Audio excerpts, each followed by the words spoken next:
And there's a place that I've dreamed of, where I can free my mind. I hear the sounds of the season and lose all sense of time.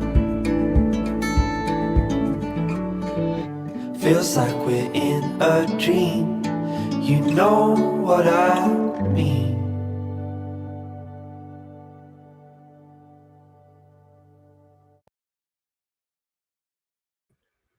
So that was the scene last year, as everybody recalls it, and what a year it was last year. Kevin Fernandez caught this wonderful muskie. I believe that actually was 2 years ago that he caught that, and Ian caught a big one last year. Well, both of them did, but as I said, there were some sights and sounds from yesteryear.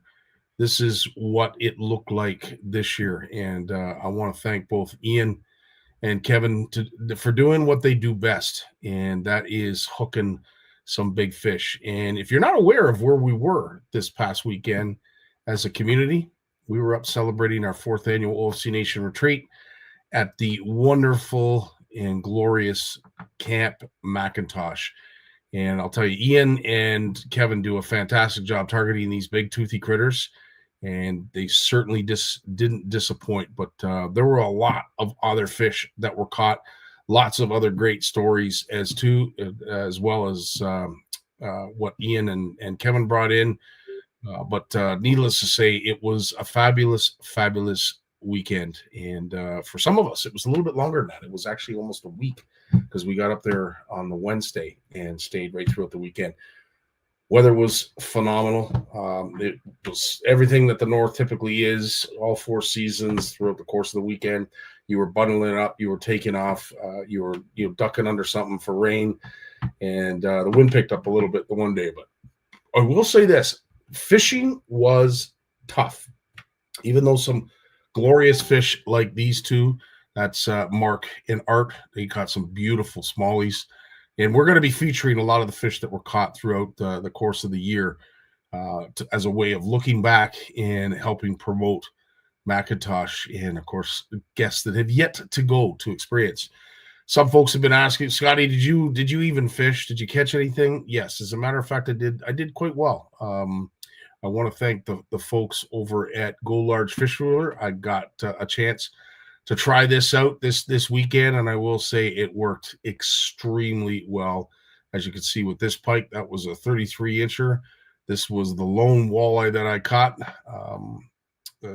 I'm sure if you were to stretch that tail, it might have been 15, but it was barely 14 and a half, as you can see there. But nice fish. We ate that one, and I'll tell you, no shortage of these. I'm telling you, these slobs were everywhere this weekend. If you like smallmouth fishing, you definitely got to try Camp McIntosh. It is a smallmouth factory.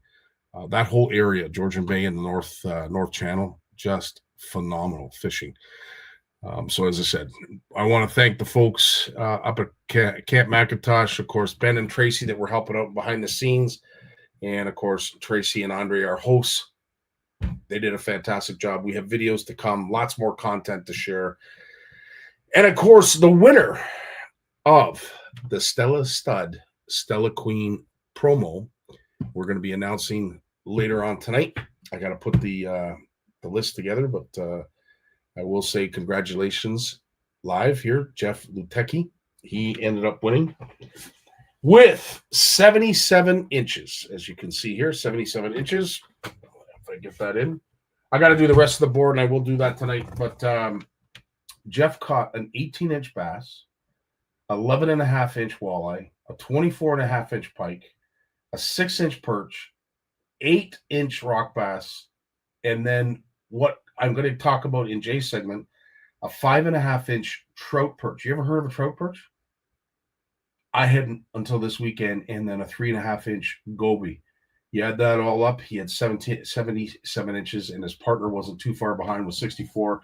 Steph, it was an honor to meet both of them. They're great participants in the CFN Fish-Off, and proved yet again that they are great sticks this past weekend at Camp McIntosh. So, again, Great time had by all. If you are looking to book a spot, there are not many spots available throughout the course of the year.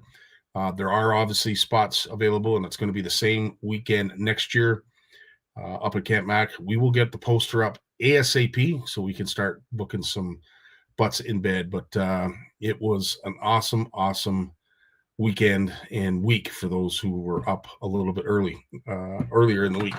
Big shout out to, of course, Shimano and our good buddy Lloyd. We handed out the last of our 10th anniversary flags to our OFC Nation and CFN patrons.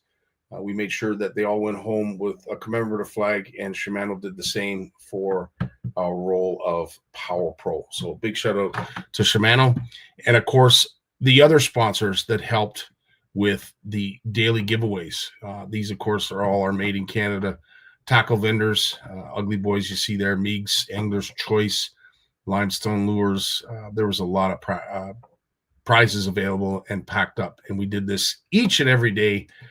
Gave away something at breakfast and at dinner starting on Friday morning, and we went right till the end of the weekend. We gave away some great stuff, and our community was very appreciative of it, and of course, so are we. Thanks so much, sponsors, for doing your bit to help make it an incredible weekend. Let's have a look and see who's with us tonight, because we do have a lot. There's the man that holds down the fort each and every time we put on one of these events. Steve, thanks so much for joining us. Tony's in the house. How you doing, Tony?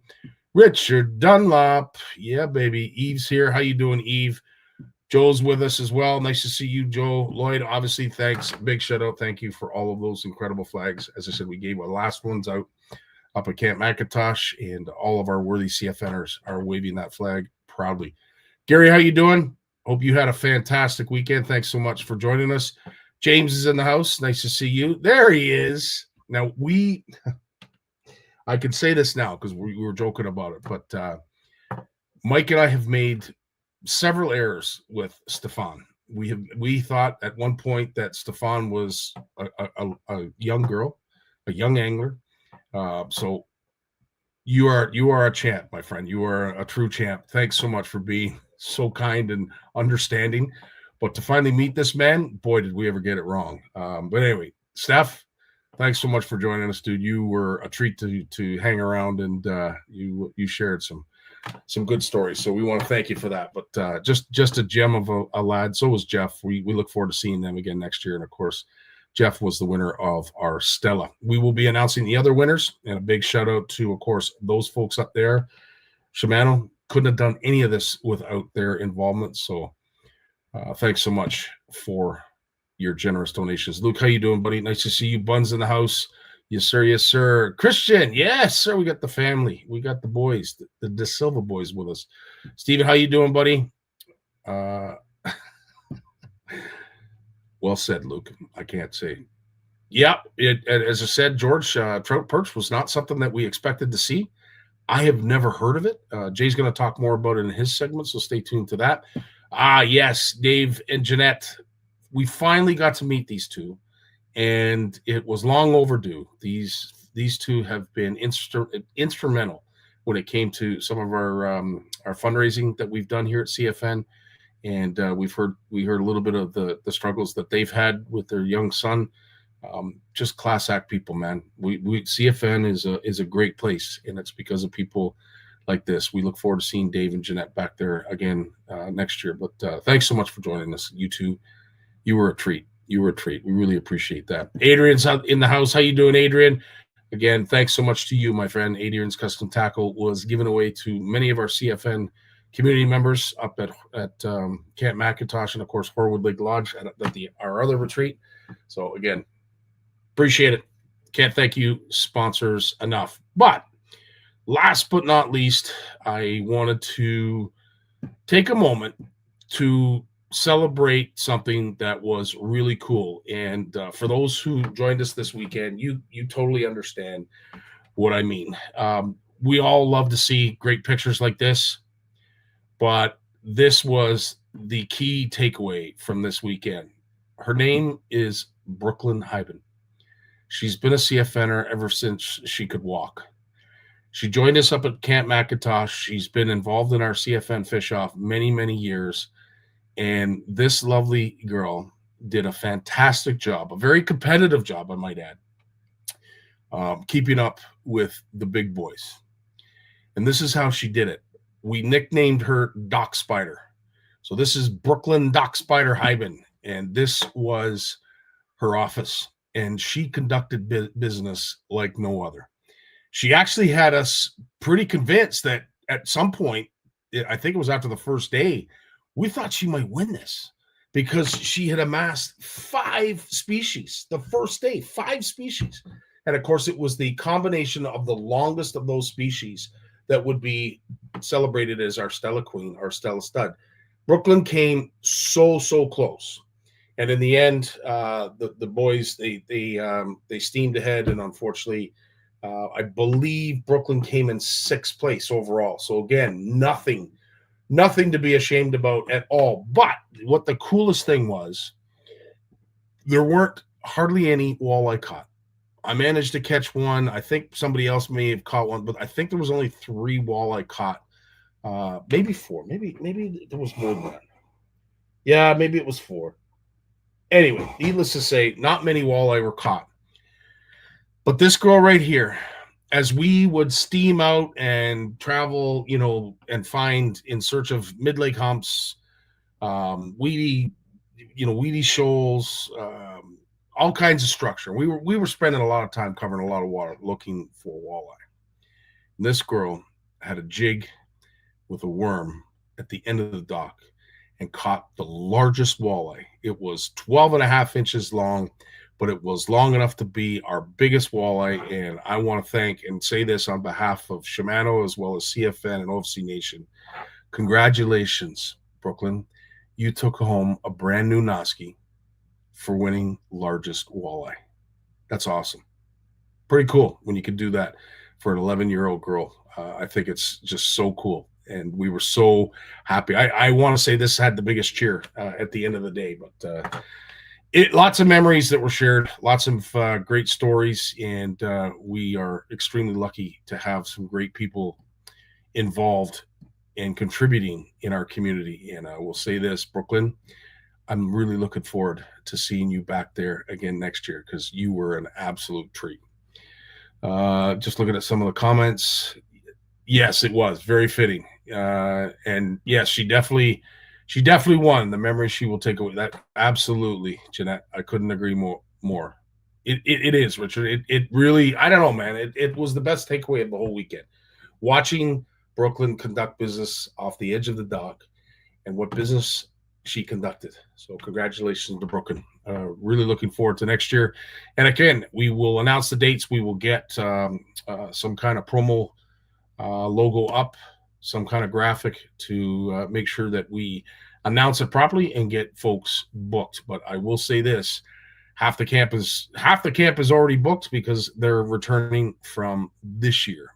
That much I can guarantee you. All right, enough of that.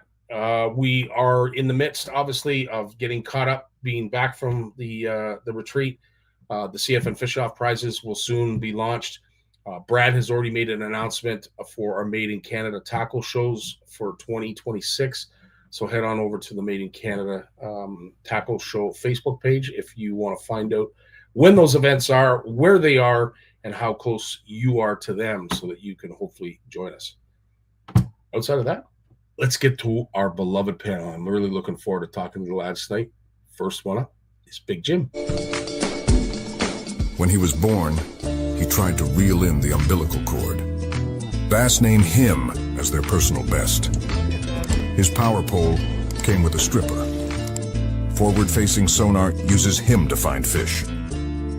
Chuck Norris is his co-angler. He is the most interesting fisherman in the world. Stay fishing, my friends. Yo. Yo. Jim, now listen, you've done a lot of this in your time, giving away prizes and special things for kids. I know the joy you enjoy from that. I know the joy you get from that. And I'll tell you, it was a joyful moment to be able to hand that over to Brooklyn. Hey, I'm gonna get a rod for Brooklyn to go with her reel. Oh. I'll shake. I'm all out. I've given away everything I had to give away this year. I'll shake somebody down for a sample.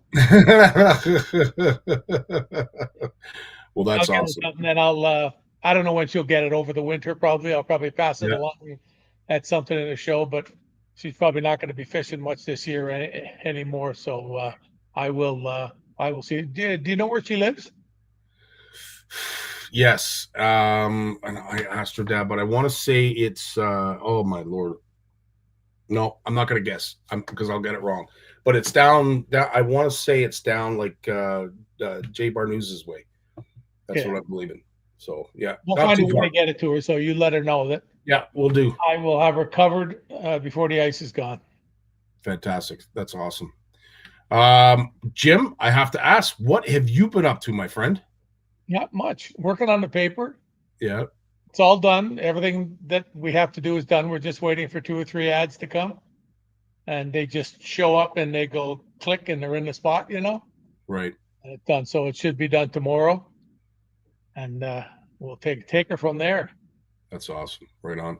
Are we maybe doing some fishing soon, you and I, buddy? Well, I was the way you guys started tonight, you dissed me for about 5 minutes by not bringing me up.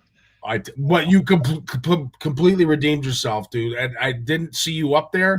And then when we brought you in, that's the whole reason we're late. So I'm not blaming Jim, but it was a great discussion that we had just before we went live. And we will be talking a little bit about that, as you have mentioned it. It's the inside joke. It'll go forever. Jim, I have to say, every time I visit this area of Georgian Bay and Lake Huron, whether it be the North Channel or down here at Camp McIntosh, I'm always amazed at the number of smallmouth that are caught. But up there, Georgian Bay and that whole area, that's one of the last untapped areas. Yeah, like you see the tournaments they're holding up there now, the Georgian Bay tournaments. The guys are commonly coming in with 25 pounds, so they're catching 5-pounders like I won't say a dime a dozen, but they're catching them through there. I don't really think they've tapped it yet and figured out how to do it so much. Right. They will. There's no ifs, ands, ors, or buts. That circuit that's up there is growing real quick, and it's only a matter of time. It's not going to compare to Lake Ontario here, but it's something. It's fierce. I know guys that that have a hard time fishing here. They find the water too big, and it's not that Georgian Bay isn't big, but they can sort of find big close up there. They don't have to travel like in Lake Ontario here. When you get a west wind, it blows from Hamilton to Grenadier Island at the mouth of the St. Lawrence. It's no fun being out there, No. And, obviously certain areas of Georgian Bay, it's not fun to be out there as well. But I caught myself doing this a lot this weekend. And I have to say, I'm going to blame this on you. And it's a good thing to blame on. How many fish that I caught that I looked at their mouths to see if they had any kind of hook marks? No. None. Not up there. No. Not a one. Not a one. No. Incredible. It's not pressured the way that it is down here. So I fished 2 or 3 nights out here in the back, and I got to get in the habit of get back to posting from out there. I had some people send me messages and say, "Hey, how come you don't post pictures from out back anymore?" But the way every fall, the end of September, I always talk about the pike. Yeah. I don't know where they come from. I catch a bigger pike out of the lawn chair here, at least one in the next 2 weeks, that will be bigger than anything I've ever caught in the lakes here in the 10, 12 years I've been here. Wow. I will catch it right here in this dirty little bay. So I get out there the other night. I go down there. I tie on a world crank with the flash in it, and I put on a bubblegum weapons of mass destruction chatterbait. Down there, and I make a few casts around. I take out the crankbait, I throw it out. I catch a little pike about 2 pounds. I go, oh no, here it goes. It's going to start. So I unhook him, throw him back in, make a few more casts. I'll get out the chatterbait. So I make a few casts around. I catch one about 5 pounds, like a decent one, 5 pounds. Yeah. And then they jump in like hell. Nice. I let that one go, throw him back in. About 5 minutes later, I pick up the crankbait again, and I start fishing with it. and I catch the same little 2-pound pike that I just let go. And I'm holding them like I've got him in the death grip to get the crankbait Yeah. in his lip, and I see the cut where I had taken the hook out of the other side, and this one was in the corner on the opposite side. It's the same fish. No way. No, it was a fresh cut. You could still see it a little bit. It was still bleeding. Right, right. 12 minutes later. But then just about 10 minutes before it would get like dark, I made a cast up toward the back, like over toward the other dock. And I'm bringing it across right in front of the boathouse. And the whole time I've been sitting there, I'm going to assume there is a giant northern sitting right in front of the boathouse. And it shoots out and grabs the chatterbait, goes around in a circle in front of me and jumps. It's probably, I'm thinking, close to 40 inches.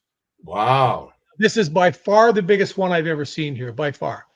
So I hit the free spool right away because I don't see the chatterbait. Braid and teeth doesn't last. So it does its thing for about 3 minutes. I'm not pressuring it. I get it to the side, and I thought, the water's down to the fall level now, so it's like 2 feet to the top of the dock. So I'm not swinging him in, and especially not on a chatterbait rod, Yeah. And I'm looking, I'm figuring what to do, and I'm thinking to myself, do we leave that big Frable net in the boathouse last year? I wasn't sure. I thought, what's in the grass? So anyways, I'm trying to figure out how to put $1,000 rod and reel down and get something on top of it so I can't leave it and it pulls off, eh? And I had him right at the edge, and I was looking at him, and I'm getting my phone out to take a picture of him in the water. And he jumps right beside it, and he slams his head on the side. And when he does that, the line just pulled, and he was gone. Oh. Yeah. So I dug out my little single strand leaders. I have those little weenie ones, that are like 6 inches long. Yeah. That single stuff from Stringies, but that is by far the biggest one I've ever seen here. And then 2 nights after, I got two.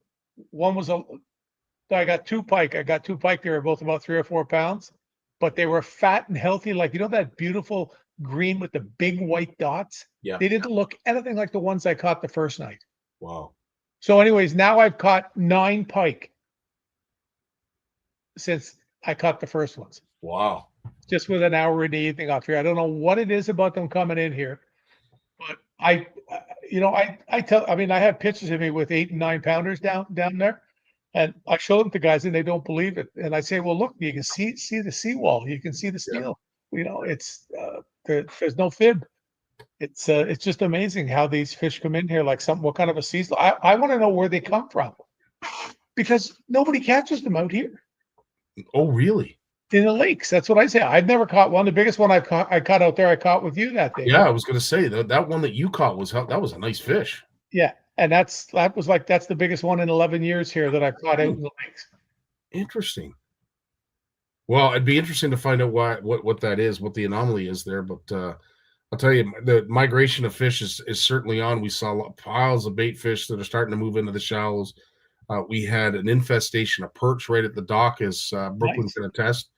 Amazing to see the number of fish that have already started to make their way up the river and at the base of the rapids. And I understand smallies love fast moving water, but I wasn't expecting to see some of the fish that were caught. Brad, our boy from Powell Castings, caught some decent bass. One of them, I think, was 19.5 inches right at the base of the fall. Yeah. Well, there's a movement of largemouth bass upstream too. It's only in smallish rivers. Yeah.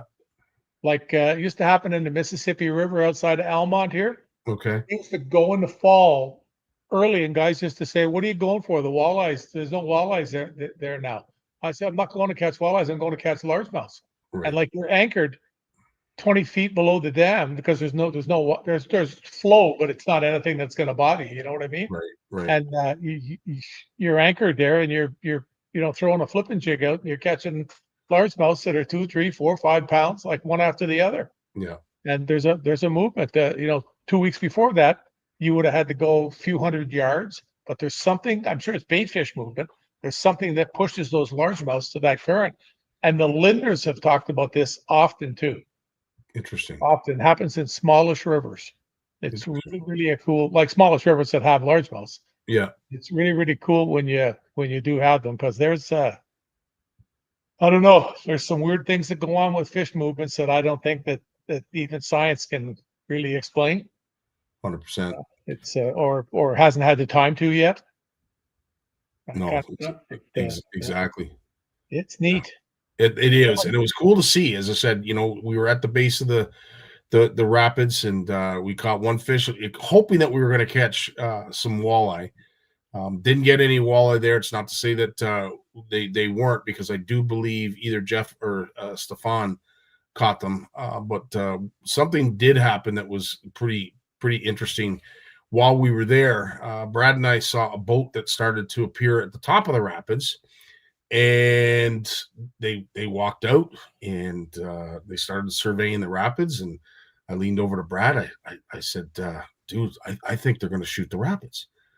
And he said, well, what kind of boat do they have? And I said, well, it's got it has a windshield. So I think it might be a runabout. I don't know. I have no idea. Anyway, they finally climb back in it, and they start to move towards the rapids.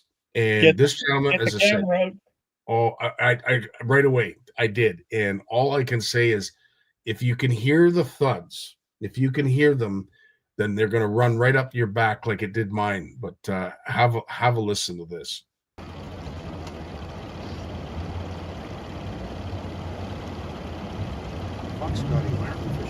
Oh, he just went over rocks. Oh my God.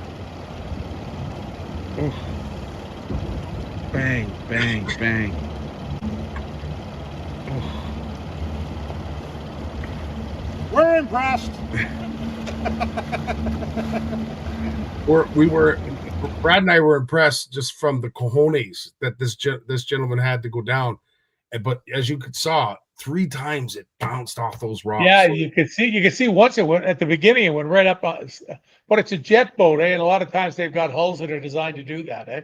I will say this: if you are in the market for a boat that you aren't going to worry about the thickness of the aluminum, or what kind of damage or whatever it can take, the mini jet, I believe, is what this thing is called, and that may even be the owner of the company itself. But I'll tell you, not only did they shoot the rapids going down, but they did a fantastic job going back up it. I don't believe they hit one. I think rock. It might be easier going back up.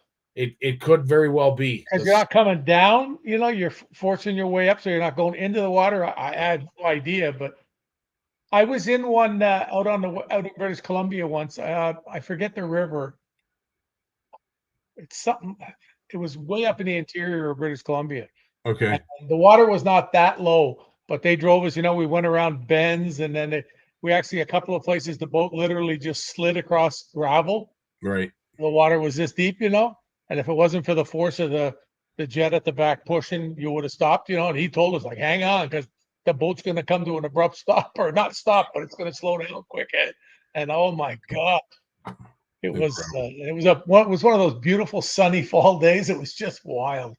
We saw bears eating salmon and all that stuff. That's awesome. I didn't give a damn. That boat was coming. We were watching these 2 bears at the bottom of this one little set of rapids. Yeah. And we're coming down, and I says to him, hope the boat don't flip here to get me. They'll eat for a month of salmon.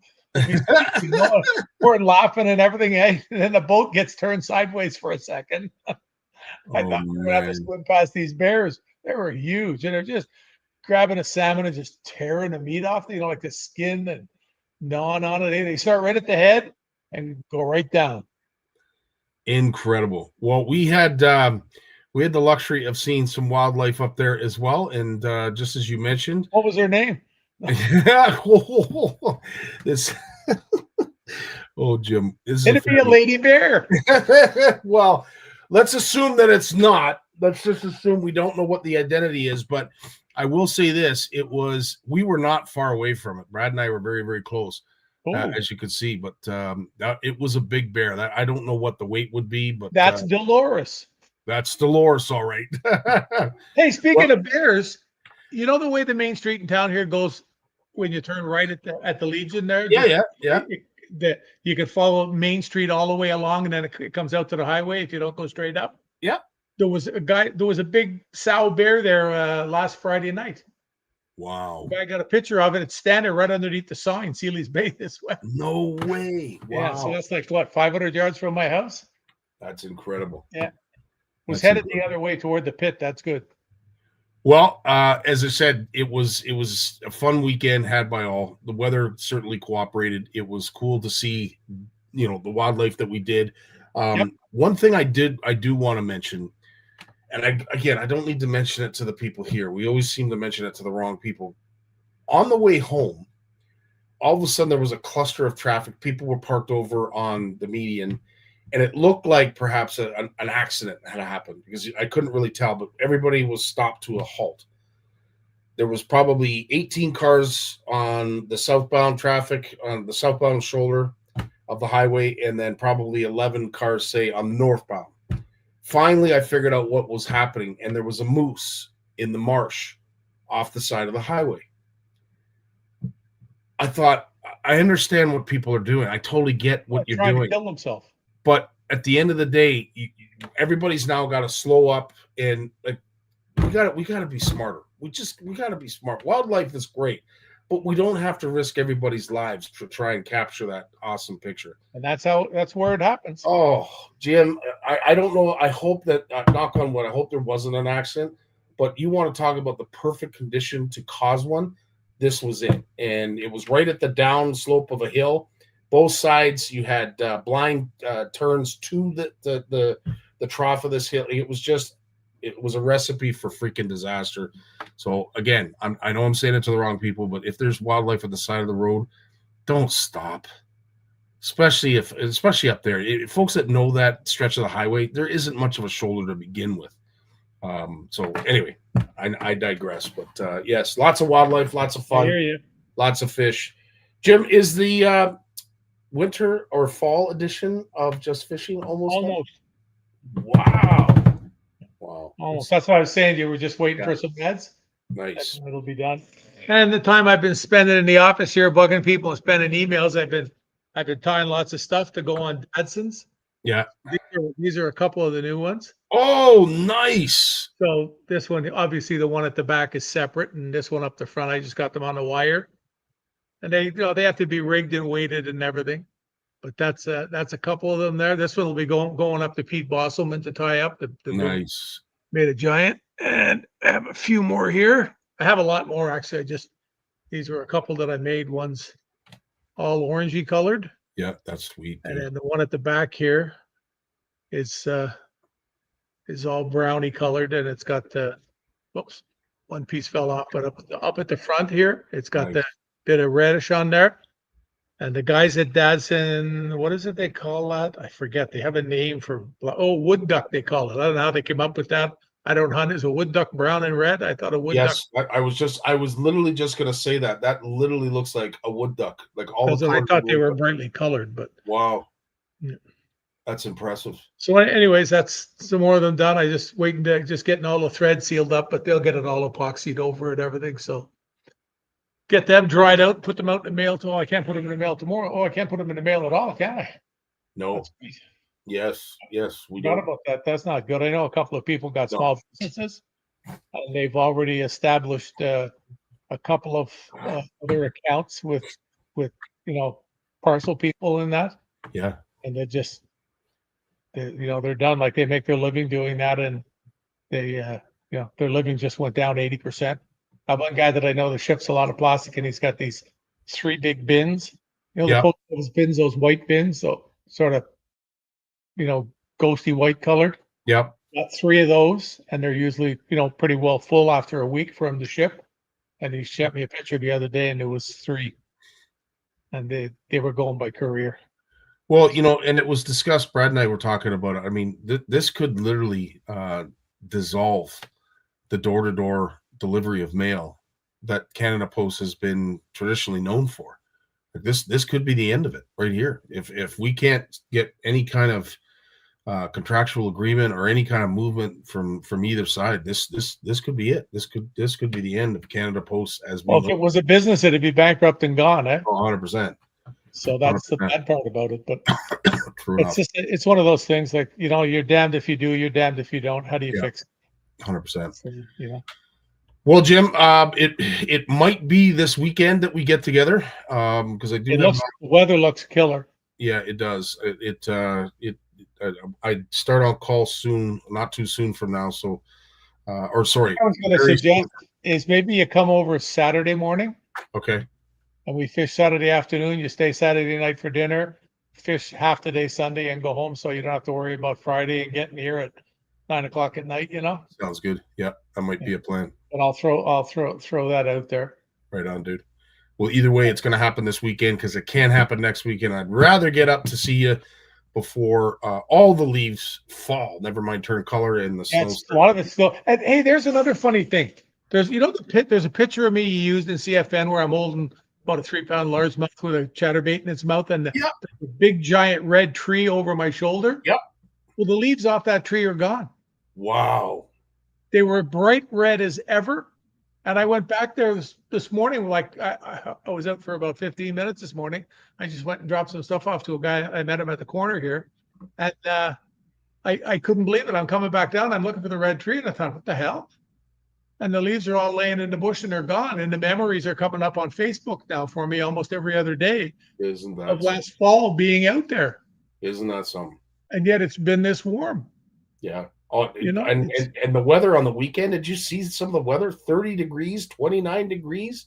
I think it's going to be hot. Yeah. Oof, it's pretty cold here tonight, only 13. Yeah, it's the end of September. Yeah, we haven't had frost yet. We came close once. Yes, we have. Yeah. We had like the dew was so heavy it was stupid. It had got down past that temperature, but I don't know. That's another thing we'll never explain. Why the you do? Because everything just got blown away again this year. 100%. Well, I'll have to make sure I retie and get ready for this weekend then, Jim, because as I said, everything's come home from camp. Trainer leaders, we're not bass fishing. I'm a bum. We're going pike fishing. They're easy to catch now. Put the sit out in the back. We'll anchor in the middle of the bay. When they come to arrest us, we're done. Yeah, save me a seat. Yeah, it'll be a lot of fun as always, Jim. Looking forward to it, and we look forward to you each and every Monday. So thanks so much for doing this and everything that you've done for our community, for our industry. You are a true GOAT legend. I love it, buddy. Right on, dude. Yep. You have yourself a great week. We will be in touch. And be good, kiddies. Put your friggin' life jackets on. Amen. We will. You're about to hear about that. Yes, you are. Right on. Big time. We got Lawrence coming up right after a word from our sponsor. Take care, Jim. What is Flash Boost? Shimano designed innovative Flash Boost technology. It keeps flashing, which attracts fish whether in a pause or while retrieving. The mirror plate, which is fixed by a spring inside the body, vibrates with the lure action to generate diffuse reflection. Even if you stop the lure action, the inner plate will move and continue to flash, giving the lure a sense of life and inviting a fish bite. This is Flash Boost.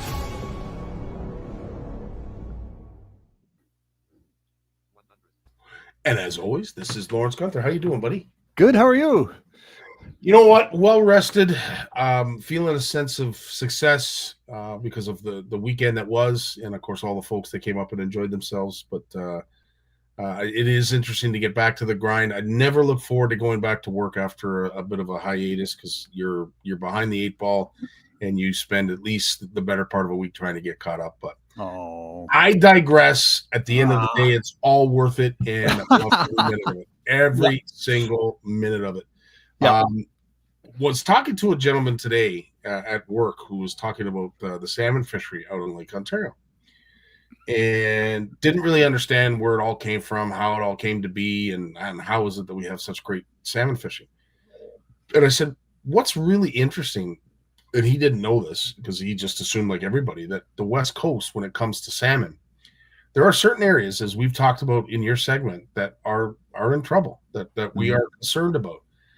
And I would say, all in all, the Great Lakes fishery in comparison to BC, although it would never have been thought or suggested as such, but I'd have to say, could an argument be made that the Great Lakes salmon fishery is actually in better shape than the BC fishery?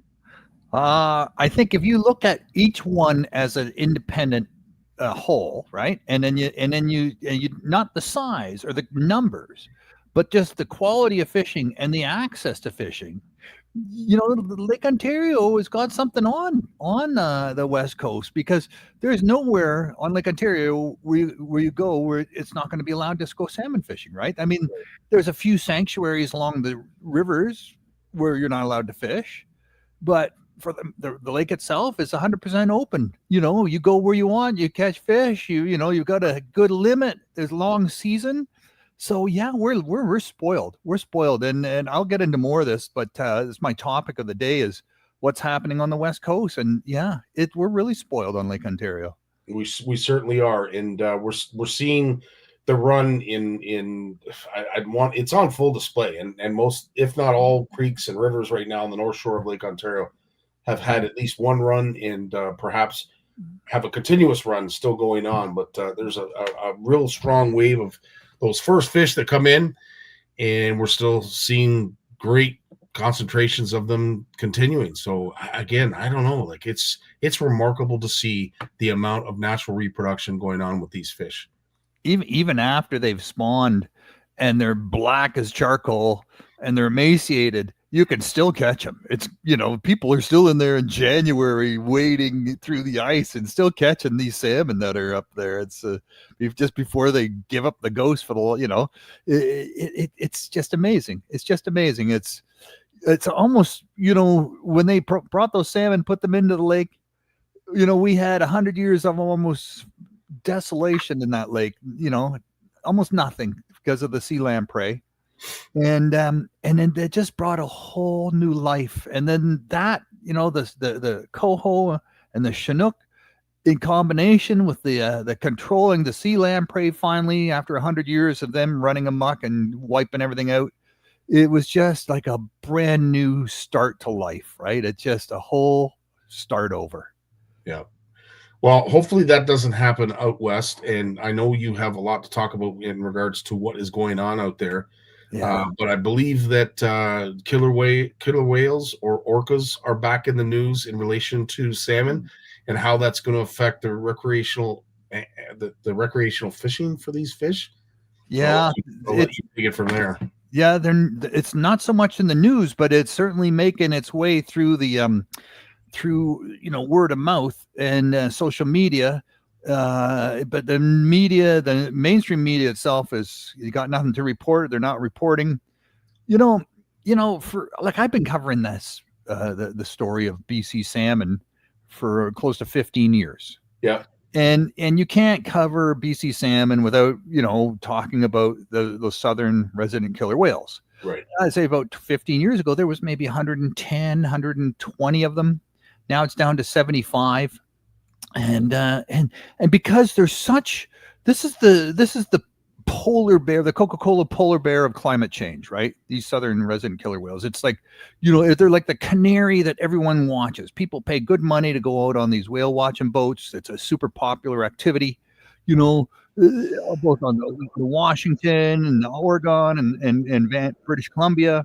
Just lots of people heading out on those boats to go see the southern resident killer whales. Their stories have been written, fictional books, all sorts of, tons and tons and tons of podcasts. And these, the plight of these whales, they don't live there year round, but they come in the summer and they have, they give birth there, I think. And, and so we hear about that, and we hear about the things that happen to them, and but so they're really just the poster child of nature versus what we're creating, because this is all happening in a part of southern British Columbia where there's a tremendous shipping, ferries of all sizes, yachts of all sizes, pleasure boats of all sizes, commercial fishing and recreational fishing. There's tons of stuff happening there. And it's all, all this activity, this human-made activity, and problems. Yeah. being introduced to the water there. And then you have these killer whales that just, this is our territory. We always come here in the summer, right? This is where we come. This is where we hang out. And it's just a conflict, right? There's this conflict happening, and the whales are diminishing in numbers every year, and it's in the news all the time. And it seemed like if we can't get this right, if these whales all disappear, then we failed. We failed as a country. We failed as a society. It's being put to us, right? So it's all hands on deck. Everyone's got to do what it's going to take to make this happen, to save these whales. And but who's gonna take the fall? And that's the question. Well, I guess this is the thing, and of course we've talked about this before, and there has always been a concern for the killer whales. That is why salmon really has been protected the way it has, because we've been concerned about their forage.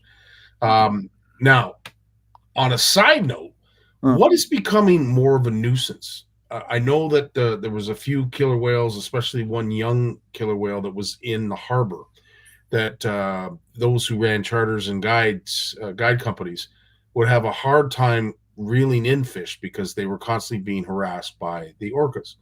But now, lately, I've been seeing a lot of footage when it comes to the sea lions. That it seems every salmon that comes up, a sea lion is not too far behind.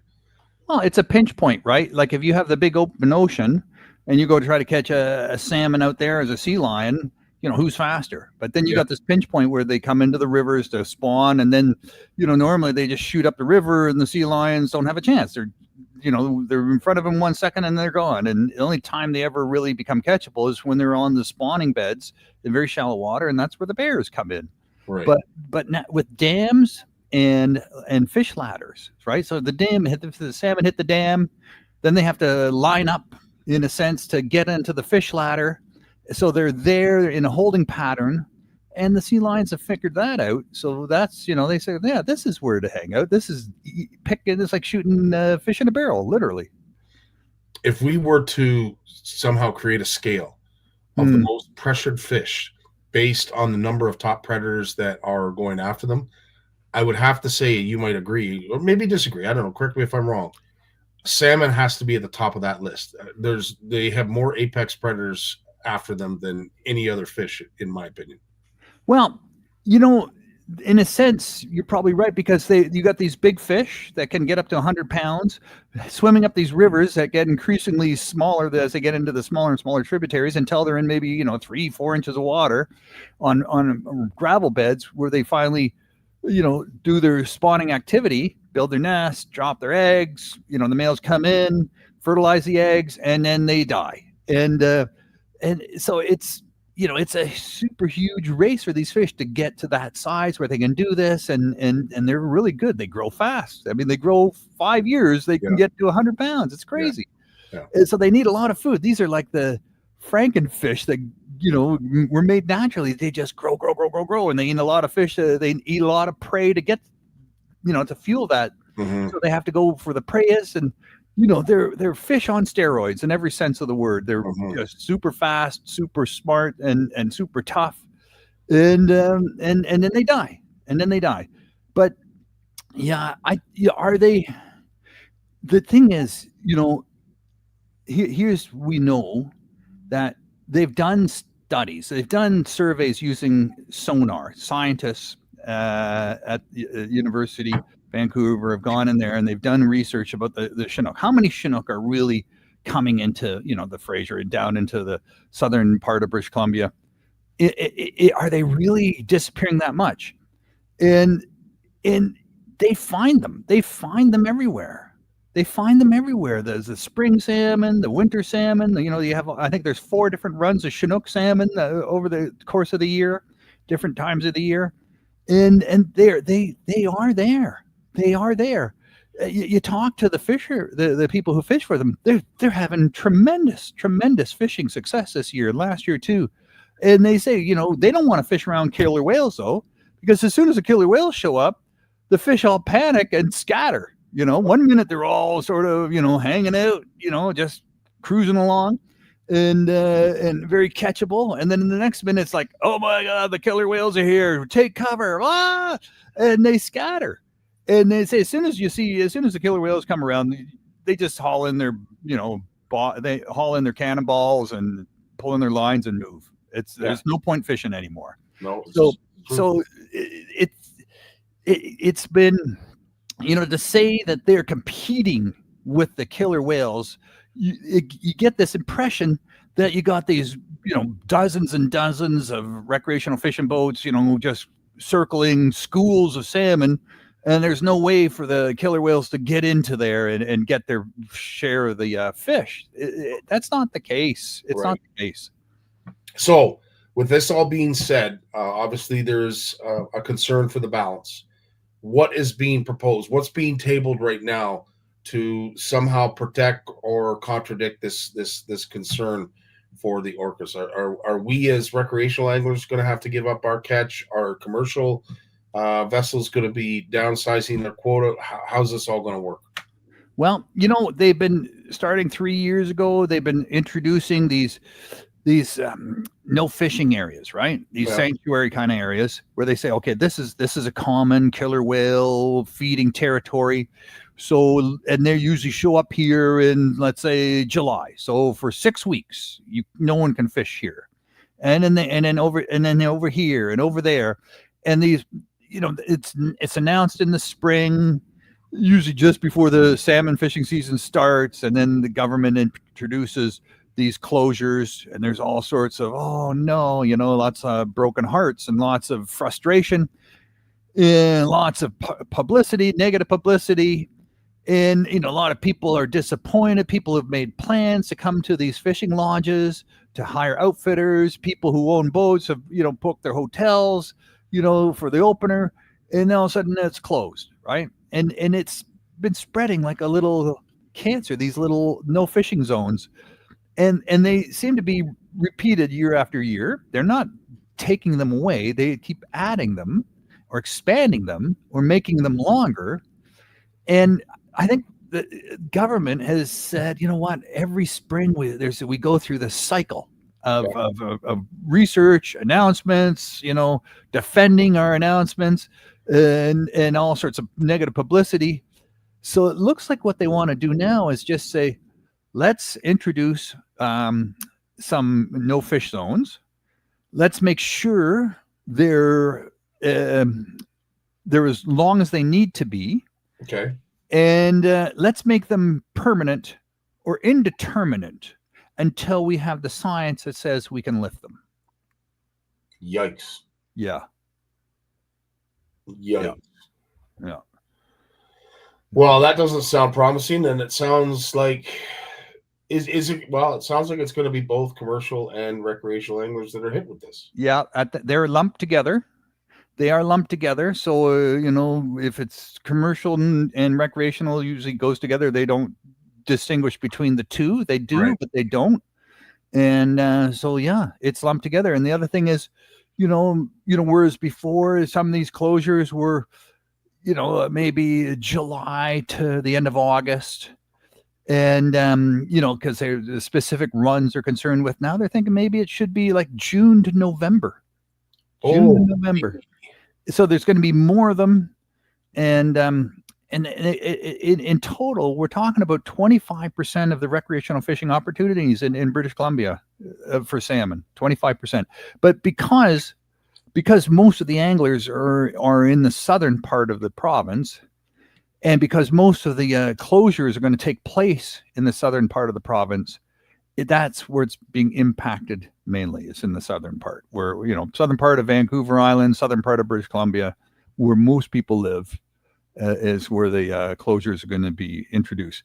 Now, we saw this in California 10 years ago. I wrote an article about it for Outdoor Canada magazine 10 years ago, where California came in and said, we're having problems with the salmon. We're having problems with fish here and there and everywhere. So we're going to, we've got a lot of pressure from people saying, you got to do something about this, So the government said, yeah, let's just put in a temporary closure for recreational fishing, and then we'll do the science. In 5 years, we'll decide what we're going to do. So 5 years comes, and the government says, you know what? We haven't finished the science. We're just getting started on the science. So we need another 5 years. So 5 more years going to come, and now it's 10 years where massive stretches of the coast of California, a 10-year period comes and the government just says, you know what, we don't have the money. California's strapped for cash. We don't have the money. We didn't do the research, and turns out we're just not going to. There's just no fishing, and it's been like that ever since. And really, like, how are you helping maintain and build your angling industry?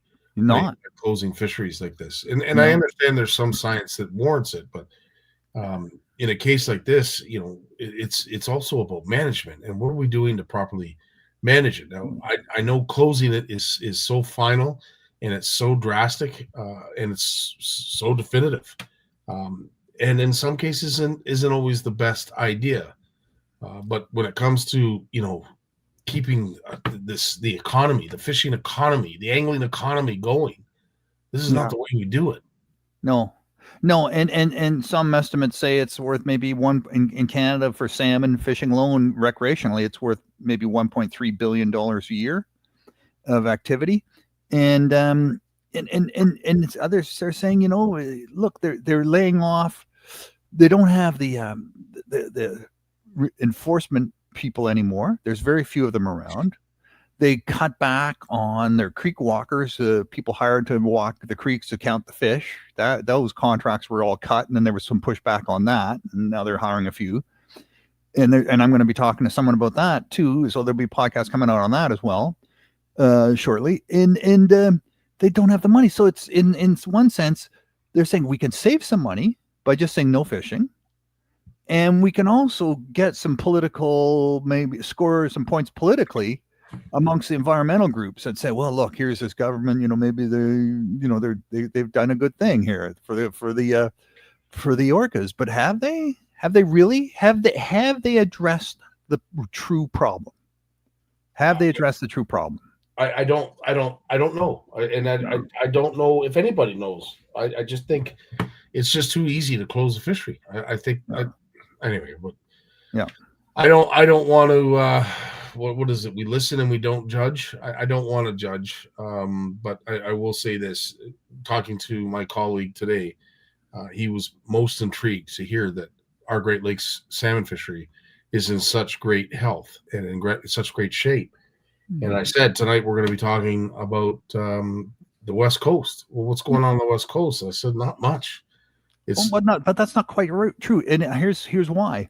We talked about this a few years ago about the interception of Canadian salmon, right? Our salmon head up, the smolts come down the river, they head into the ocean, they head north, they go off into international waters off the coast of Alaska, between Alaska and Siberia, and they go out there and they live for 2 or 3 years, and then they come back to the coast, and then they swim back down the coastline back to Canada, or past Canada into Washington and Oregon and California. But before they have a chance to do that, the commercial fish boats up in Alaska, they know these salmon are coming back. They know they're going to be as big as they're ever going to be when they come back and start heading south. And they know exactly where to catch them, just along the shore. The fish follow the shore. Right. So they wait there and they catch them. And it's got so bad that conservation groups and angling groups in Canada have been saying to the government, you got to do something. They're catching all our fish. Up there. Do something. Negotiate something. And, that's been going on. And then they went on to Ocean Wise and said, you can't keep calling these fish caught in Alaska as sustainable. You got to say they're not. And Ocean Wise finally agreed, yeah, they're not. Marine Stewardship Council is looking into this as well. And then some environmental groups down in the U.S. went to court, and the judge said, "Yeah, this has got to stop." So this judge in the United States implemented a 6-week closure of a certain area of salmon fishing in Alaska, wow. Which means for the last 2 years, this year and the year before, the salmon have been hitting the coastline and heading south without being intercepted by Alaskan commercial boats. And the fishing has been extraordinary. The numbers of fish have been outstanding. Fish have been going all the way to California, and they've been having salmon fishing for the first time in years in California. Is that right? Yeah, Well, this is a great story then. This is good. Oh yeah, this is good. So Chinook and huge numbers. I was talking to one guy. He said, we were having fun. We said, how many seconds after we put the cannonball down? How many seconds is it going to take before we get another hit? And the most that would go maybe 60 seconds before they get another hit. And people are getting big fish, big numbers. We've heard about the sockeye, 6 million, 7 million sockeye running up the Fraser River. The pink salmon heading into Port Alberni, one of the best runs ever. Yeah. Just tremendous runs of fish heading up the rivers this year and last year. It's just amazing. So they've opened up some extra seasons and they've added some retention for the recreational fishers. Because there's so many fish, they've added some more activity for the commercial fishers. It's been just like, oh, this is the way it was. Some people are saying it hasn't been this good in 40 years. 40 years of fishing. That's fantastic news. So yeah, really, I guess I have to ask, as I'm sure some folks are still listening to saying, so what's the problem then?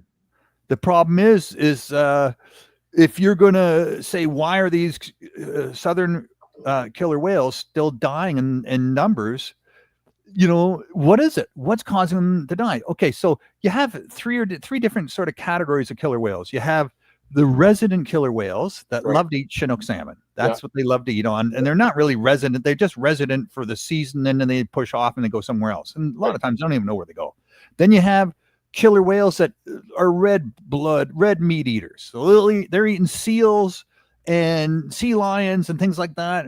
They don't eat salmon. They're eating red meat. And then you have the other killer whales that eat shark. And you can tell them by their teeth are all worn down from chewing through the tough skin of the shark. But there's not as many as those. But there is, and we never hear about these northern resident killer whales in British Columbia. And they live off the north end of Vancouver Island, and their numbers are growing every year. They're expanding, and their territory is expanding further south. And some people say they're actually now, you would think these two types of resident whales are cousins, same sort of species, same sort of appetite, so on, but they're not friendly to each other. They don't get along. So the northern residents are pushing south because their numbers are growing, and they have to find new territory. And they're pushing south, and they're encroaching on the southern killer whales territory. So their territory is shrinking. Oh boy. So there's that. But if there's enough salmon in the south, and we know there are, science tells us there are, and we know, these fish, the angler reports all the fish and, being caught, it's tremendous. So what is it? And some people are saying, well, look where they're eating, where they're eating the fish.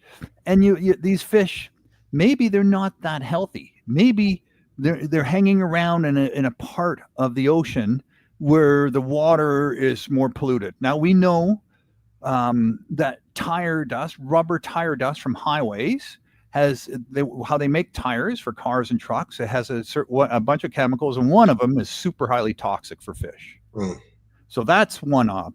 Another one is PFAS chemicals, microplastics, on and on and on.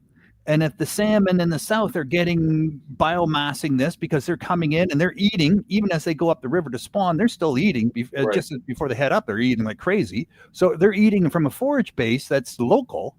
And that forage base has bioaccumulated a lot of this toxins. And then it goes into the big salmon, and they're bioaccumulating these toxins. And then the killer whales eat the salmon, and they're bioaccumulating these toxins.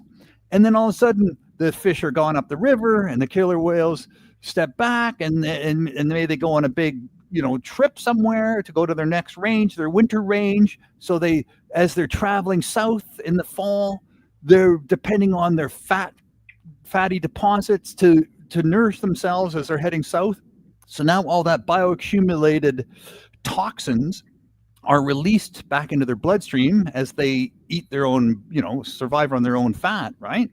And now they get a big charge of chemicals being released into their bloodstream, and that gets into their milk, and that's they're feeding their babies, and the babies then end up getting sick. Now, normally 50% of killer whale babies die in nature anyways, but now it's much higher so what's the difference between the northern killer whale residents and the southern killer whale residents? The ones in the north are eating fish and forage. that's not toxic, right? And the ones in the south are. Interesting.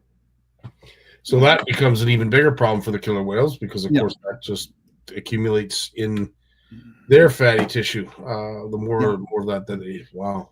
Not an easy problem to solve, though, is it? I mean, we're having not the an same easy problem, but did we ever do one of these roller coasters? That sounds fantastic, and all of a sudden we're back down. Yeah, but look, we're having the same problem with our salmon and our fish in the Great Lakes, right? We cleaned up the DDT and the PCB and the mercury. We get all that under control. Now we got PCBs and plastics and pharmaceuticals and all those other things and PFAS chemicals, all sorts of other things now, right? That's being so. We're where we have a lot of intensive activity, human activity in industry, we're having these issues. So, but it's not an easy one to solve.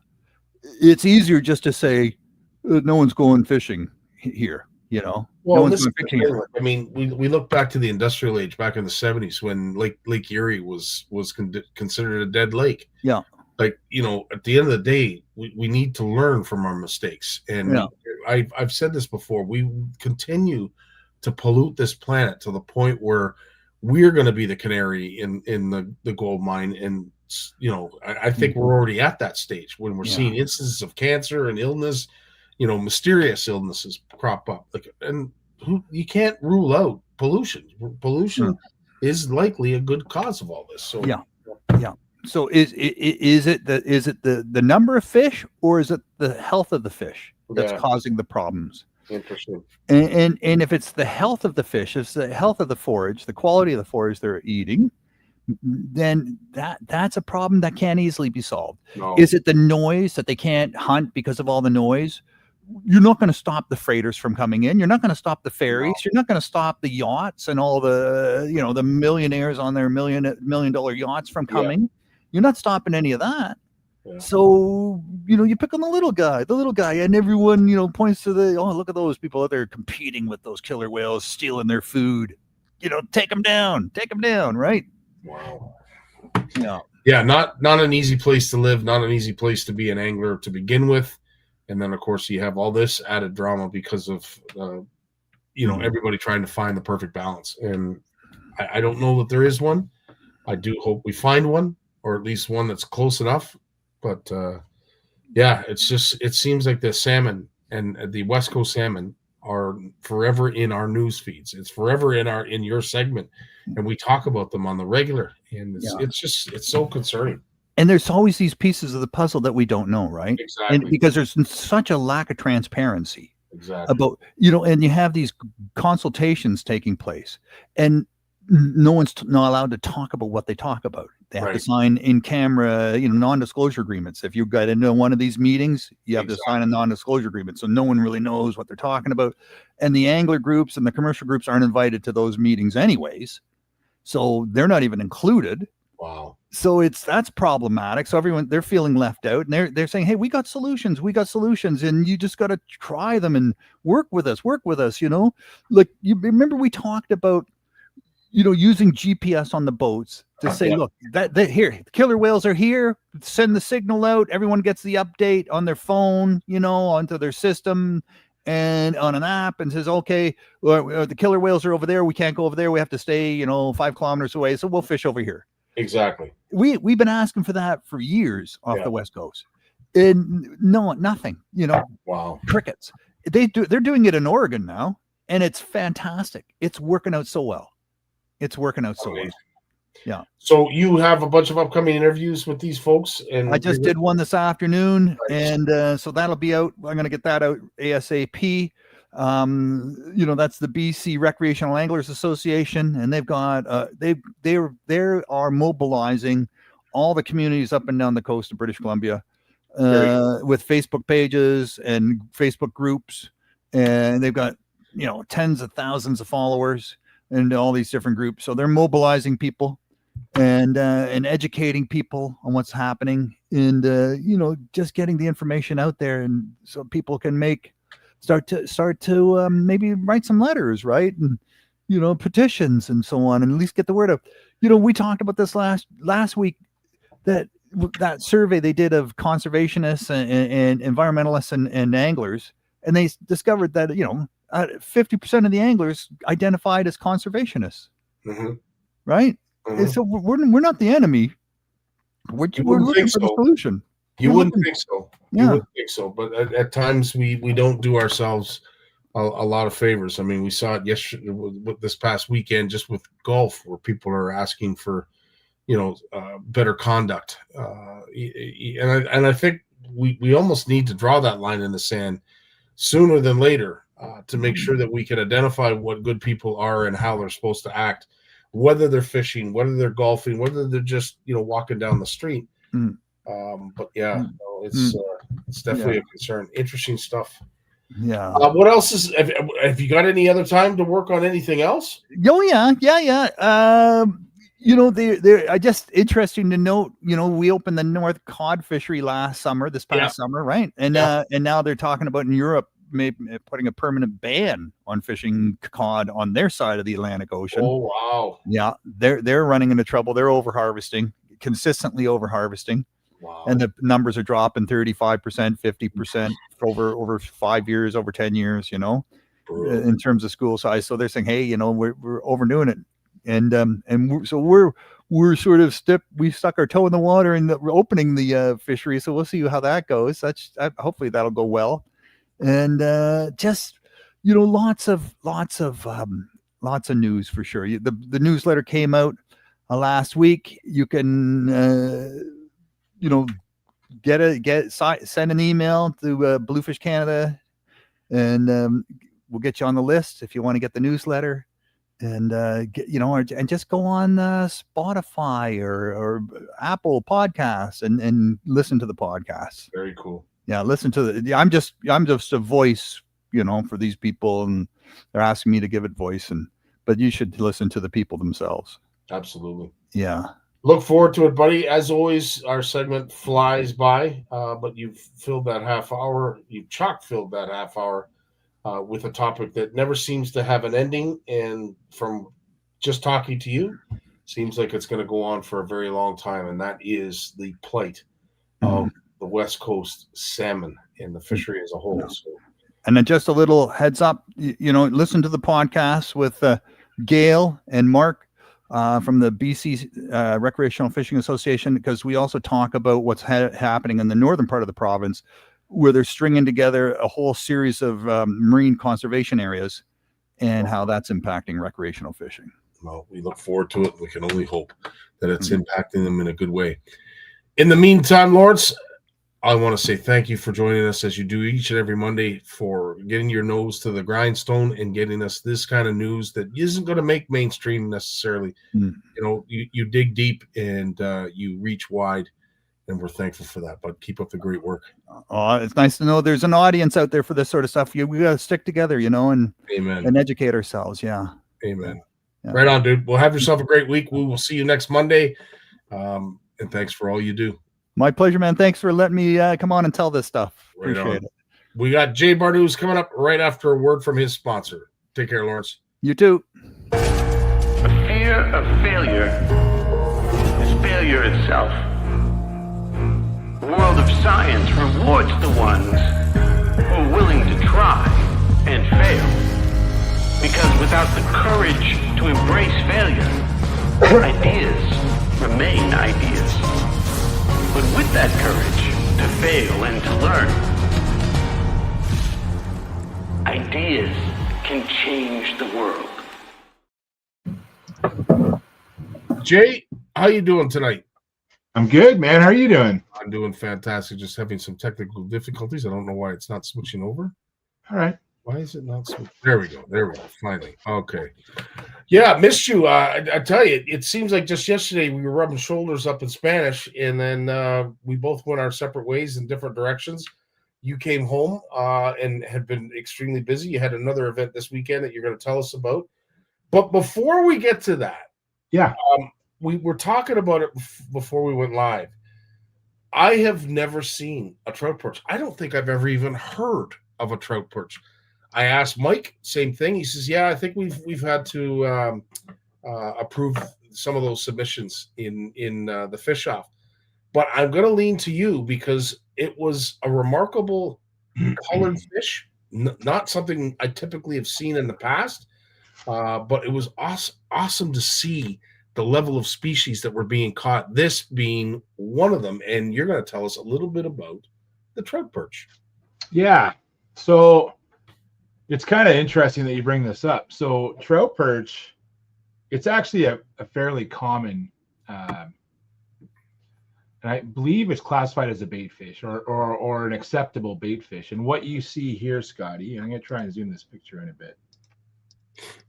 So this this is a trout perch, and how you know it's a trout perch is a couple things. One, it's a benthic feeder, so it's a benthivore, and so it feeds on the bottom of the lake. And I'll talk about distribution in a minute, because I think people will be surprised how broad this is distributed across Canada. But when you're looking at it here, you got sort of a sloped head, so feeding on the bottom is kind of where it's usually found. It's got pretty large scales, and it's got spots along it. But why they call it a trout perch, it's kind of a slang name, is because it has an adipose fin right here. Oh, right. Yeah. Yeah. So it's a member of the order Perciformes, which in taxonomic terms, so when we're classifying things scientifically, it's in the same order as bass, and so sunfishes, and percids, so walleye, yellow perch. So it's in the same order as those, but it's the only one. It's the only one in its genus Percopsis in Canada. And I'm going to show you a map.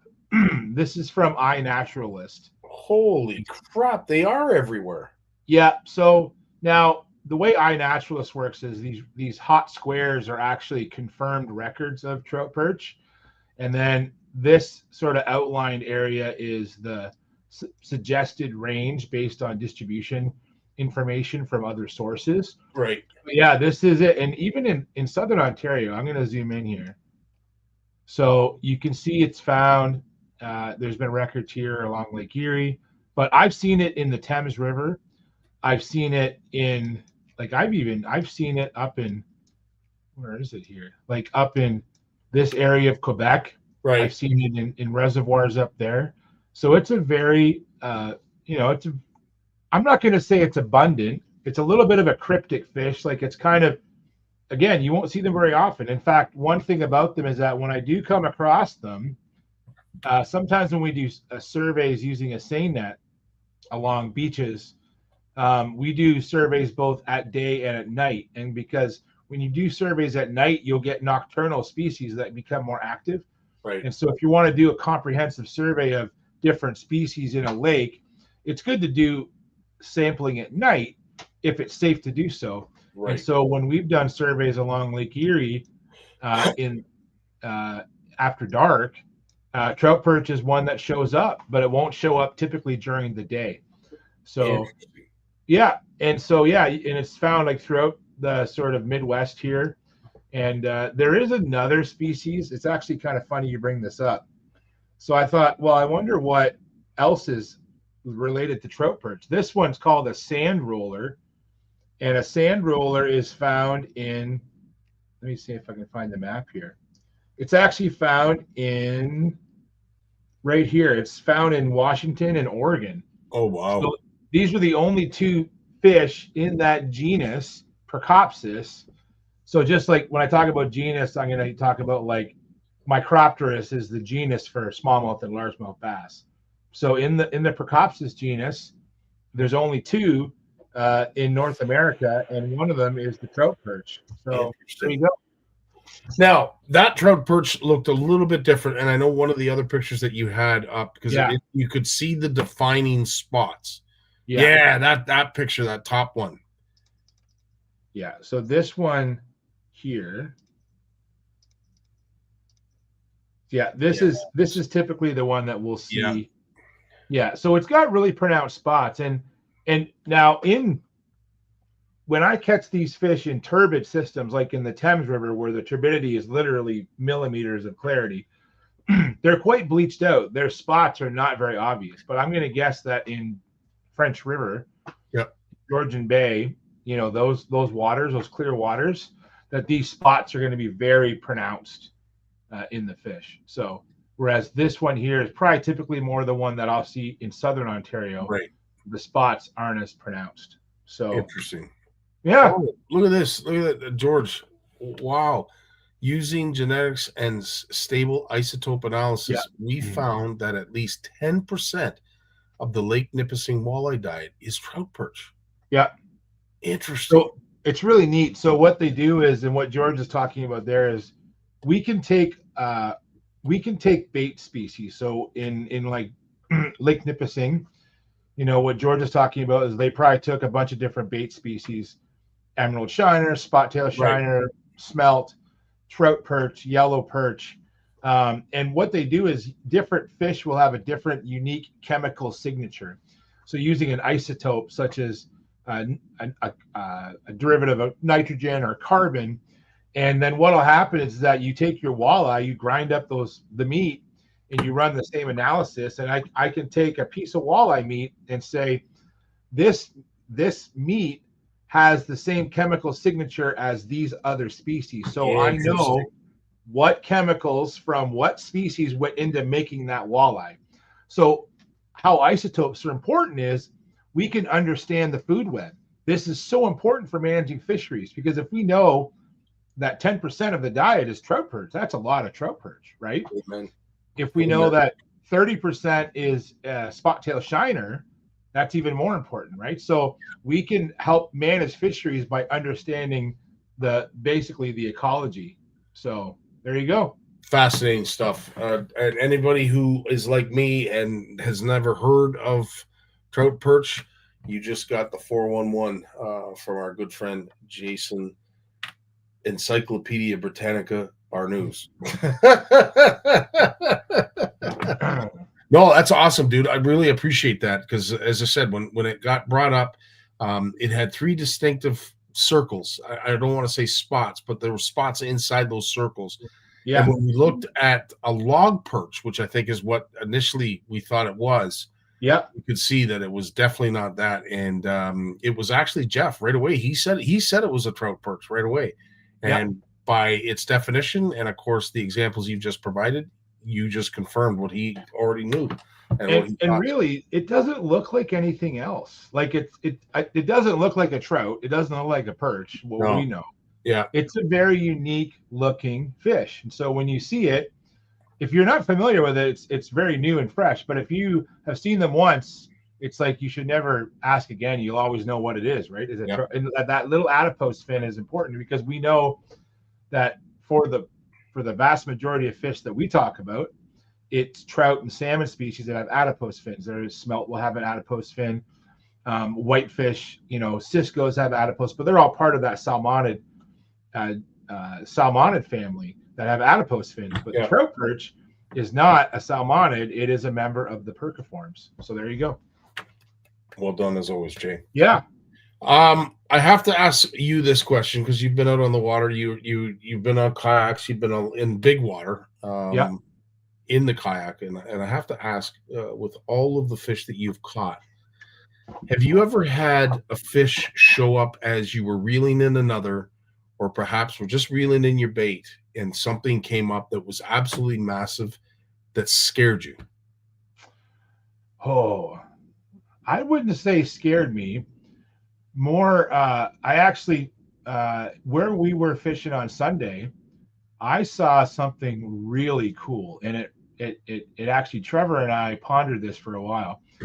There's a reservoir that we fish locally called Deer Creek, and it has it's deep, it's about 30 feet deep, a lot of deep water in Deer Creek, very clear.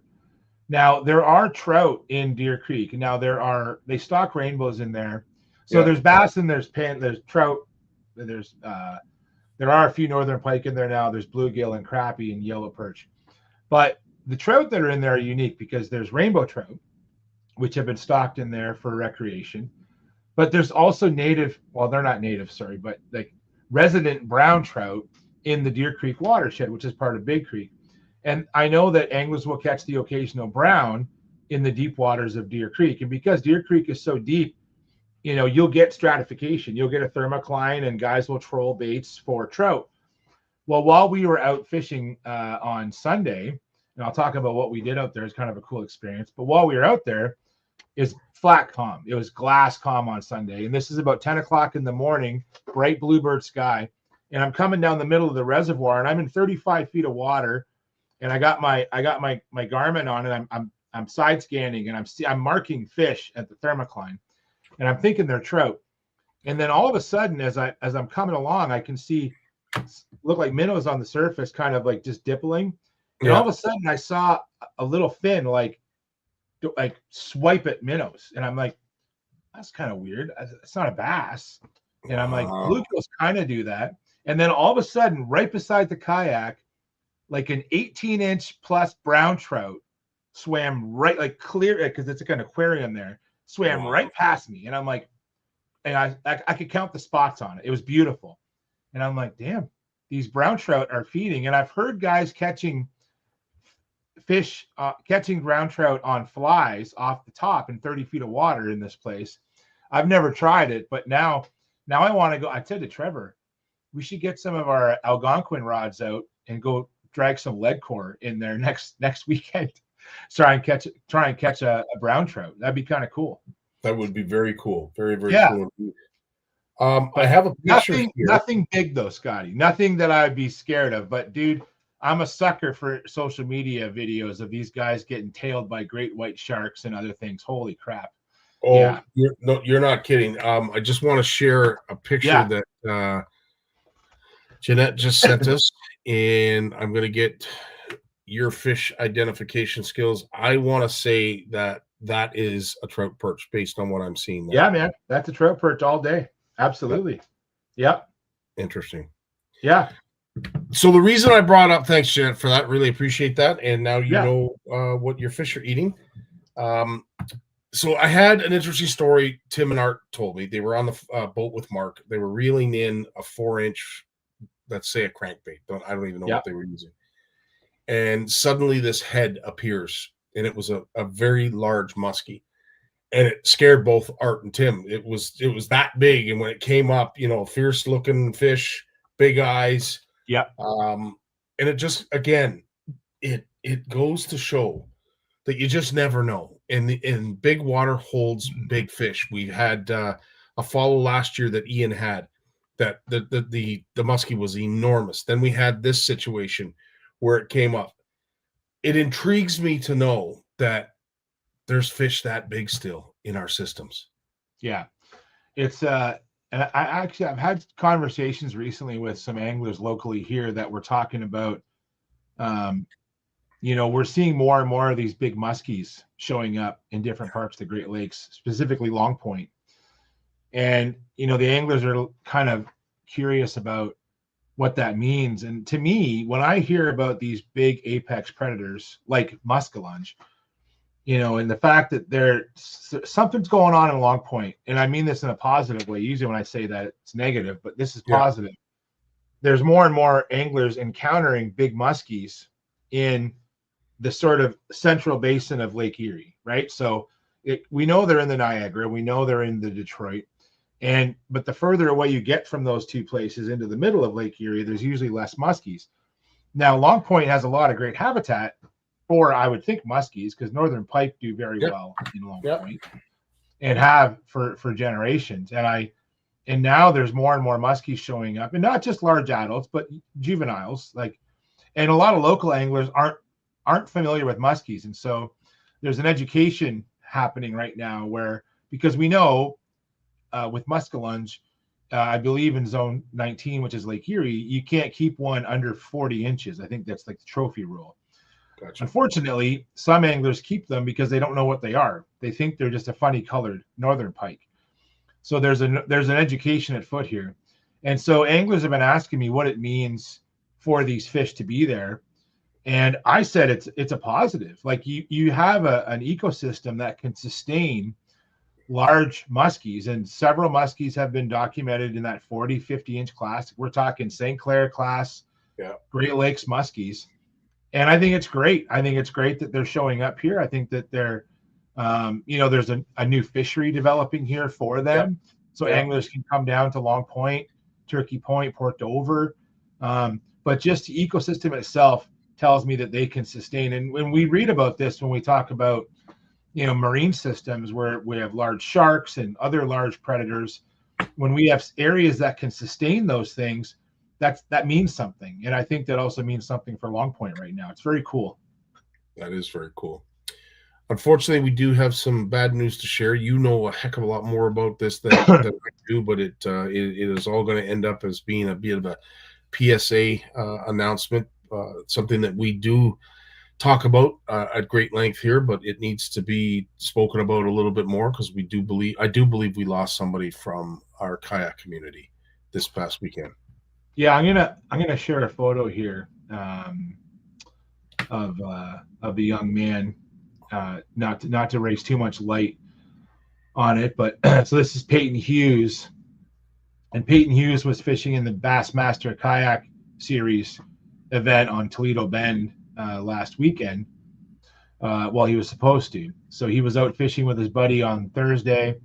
They fished separately, and they were to meet up Thursday at the end of the day, and Peyton didn't come back.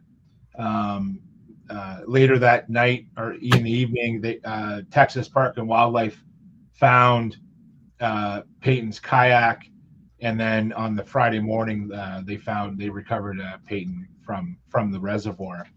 And so this has really taken the fishing community, especially the kayak community, by storm. There's been a lot of good messages. Peyton, if you go to his Instagram account, he's a very avid angler, college angler from, I believe, South Carolina.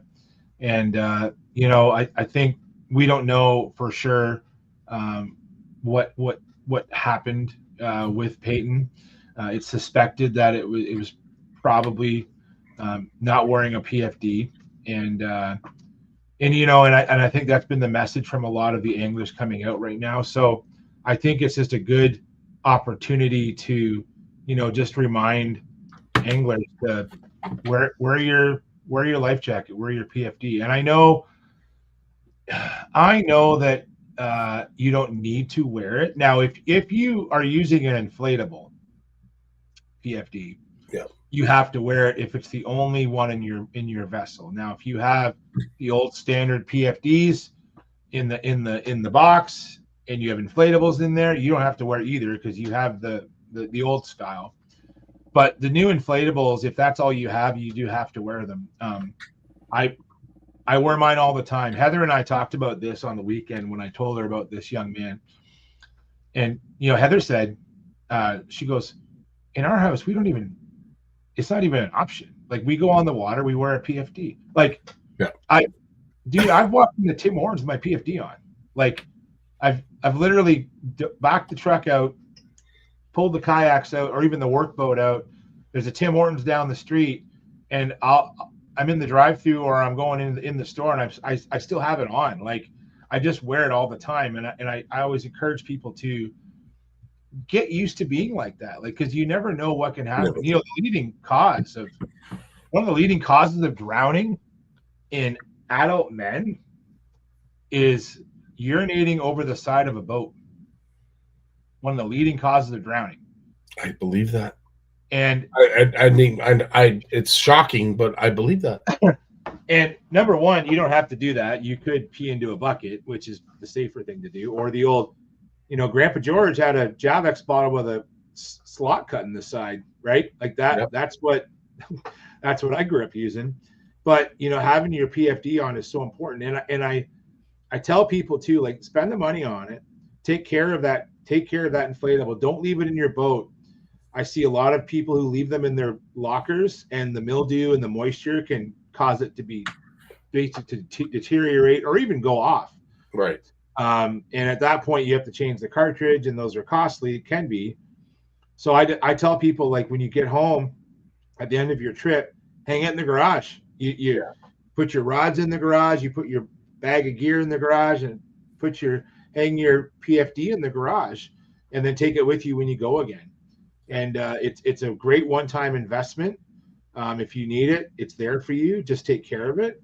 So yeah, I can't stress about how important it is to wear your PFD, especially when, I don't know, I have a big pet peeve with making sure that especially young people wear their life jackets because they don't know better. They need good examples set. And I realize that, you know, people may not agree with me on that, but that's so important to me. So, and I like to make sure that that's resonated with others when I talk to them. So, yeah, this is a great point, Brian, and great point that you're bringing up. It's so true. At the end of the day, and I see this happen a lot where people stumble. They may not know what the setting is on their trolling motor. Yeah. They kick it on, and you know, all of a sudden they're off balance. We have seen lots of videos lately of boats that are, you know, unmanned, running around harbors, running around in the docks, other boats. Yeah. We know this is happening more often than we care to talk about, but it's again another reason why we stress it. That you know, stuff like this has to be reminded because it can happen that quick. It's like when we were told to wear seatbelt, just get used to putting the PF. Yep, 100%. I like it though too, and Jay, you touched on it a little bit when parents, you know, and sometimes parents can be over the top. Sometimes maybe they're absent-minded and don't even think. But case in point, this weekend, Brooklyn, it was made very clear by the owners that, you know, after a certain age, child has to wear PFD while on the dock. Yeah. Brooklyn had no issues with that. She literally just took it off for a second, but Tracy reminded her, "Yep, you got to have it," because, you know, they run a business. Yeah. They don't want to, you know, God forbid we have someone drown, but then it could have a lasting effect on their business. So it's tough to tell someone to wear one. Yeah, maybe you can help us on how we do that. You know, I think when it comes to kids, start them young. I'll tell you that with our kids, you know, we let them pick out their life jackets, and usually, like, I'll tell you, the only regret I have with Trevor's original life jacket is I never kept it because that thing got pretty fishy, man. That thing caught a lot of fish. It was a Lightning McQueen Cars life jacket. No way. Yeah. And we have such great pictures of that life jacket. And honestly, I get a little teary. Think I should have hung it up. It should be hanging right up here. Right. Because that life jacket caught so many fish. And he was so good about wearing it. Now, he did love cars. He was big into cars when he was like, this is like 7 or 8-year-old Trevor. But we'd go to a cottage and he would, like, he knew the rule. You couldn't go on the dock without your life jacket. Yeah. And so we would now that kid, he had to be near the water all the time. Like ever since he was 2 or 3, Trevor had to be near the water. If he wasn't fishing, he was throwing stones in. Like he just needed to be on the water. He would run up to us with his life jacket and be like, "Put it on." And he would want us to, you know, remember the old crotch strap? Like you'd have to put it through the crotch. Yeah. Like he would be like, "Dress me. I want to go on the dock, and I need to go right now, but you need to put my life jacket on." Like he was, like it was in his brain from 8 years old. Or younger even. I'd say actually there's pictures in probably 4 and 5 years old with that life jacket on. It's amazing.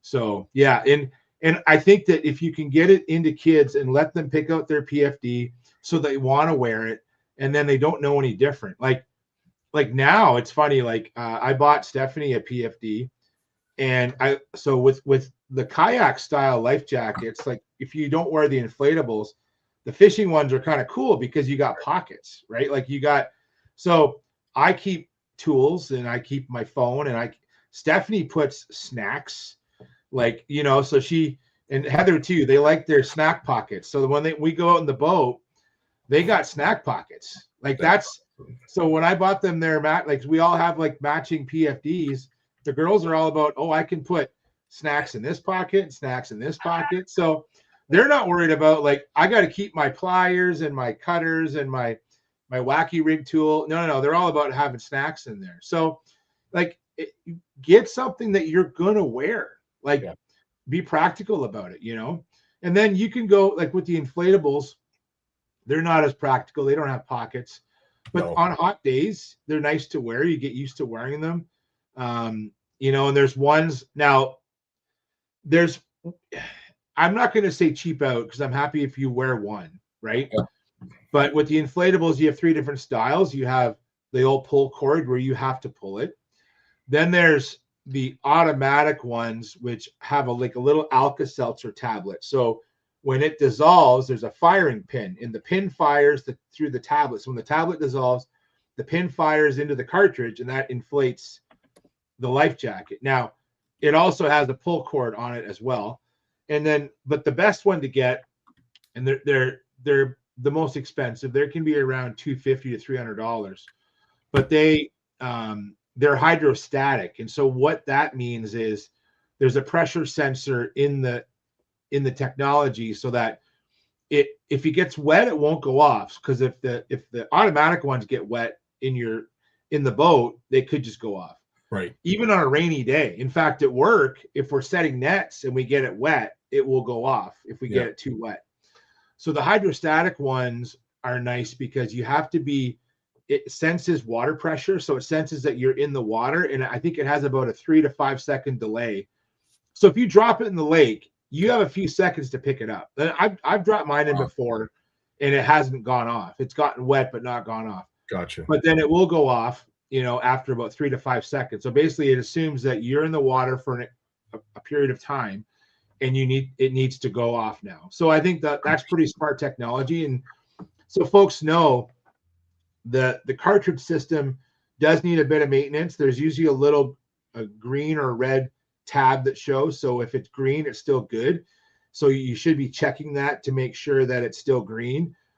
So if you're going to buy, let's say you're going to buy a couple of these for you and your partner, buy at least one backup cartridge and keep it in your boat.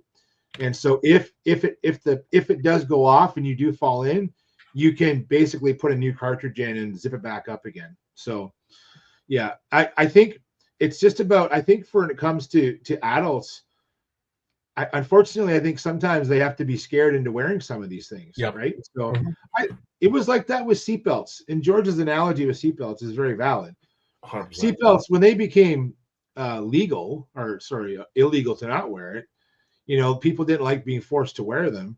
But I could remember being in a car accident when I was 16, and it wasn't a terrible accident, but I remember being pretty shy about cars for a while after that. And I was happy that I had my seatbelt on when I was in the accident, and I was happy to and I wanted to wear a seatbelt after that all the time. Right. So, and I think that even as adults, we just have to get used to wearing them. I'm happy that in tournaments, when we do tournaments, whether it be a kayak tournament or a bass tournament or a walleye tournament, everyone's got to have their life jackets. Like when you guys did boat checks up on the Spanish, life jackets mandatory, kill switch is mandatory, lights mandatory. All those kinds of things are so important. And I think that these checks that we do for boat checks for events, these should be checks done every morning. Let's be honest, buddy. What we're doing is we're making anglers do what they should be doing anyways. We're just making them do it because there's an event on the line, right? 100%. But really, we should be doing it every time we go out, regardless. So, couldn't agree more. Well said, Jay. Not to rush you by any means, but I'm sure you might have one more topic that you wanted to mention before we leave you. Yeah, I'm going to do two quick ones here. Actually, this one came across my desk, and I think that it's important to bring up. And I don't know a lot about the history of it, but this is a Facebook post that was shared to me this week. This is Ken Collins. And now Ken is an avid fly guide on the Saugeen River and a bunch of other rivers. Ken usually presents at the Toronto Sportsman Show at the Fish TV stage. Yep, and so I've presented alongside Ken. I'm either right in front of him or right after him, and I get to talk to Ken every year. He's a great angler.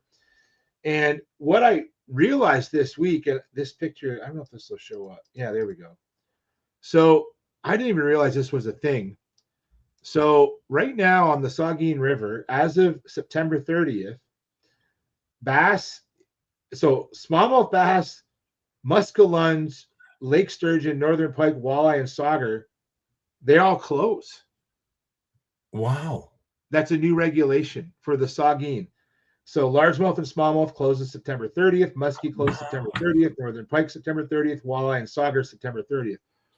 I know a bunch of guys. Now I fished the Saugeen in the fall for bass. I also know a bunch of anglers that target muskie in the Saugeen in the fall. I didn't realize. Now I realize that these river populations are very fragile. It takes a long time to grow. We talked about apex predators. It takes a long time to grow a big predator in a river.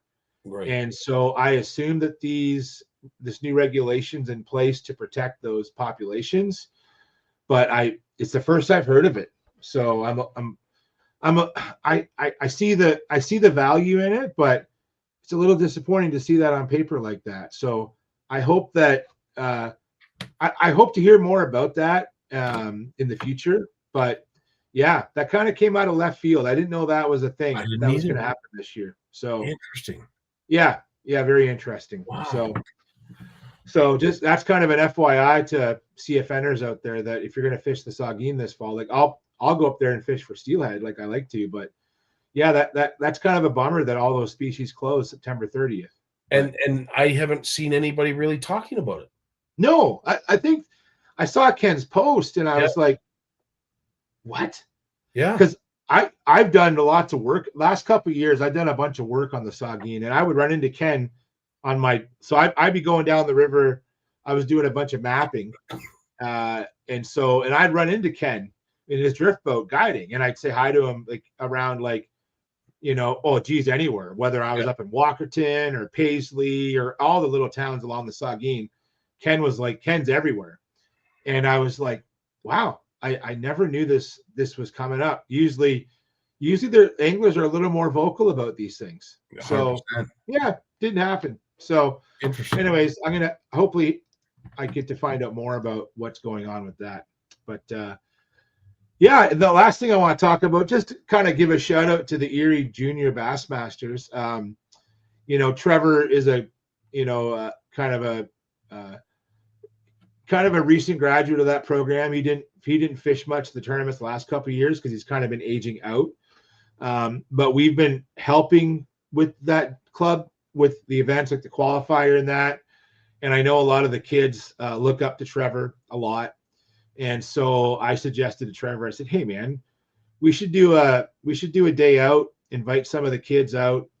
And I know a lot of the dads fish and they kayaks or canoes. So we went to that's why we were at Deer Creek on Sunday.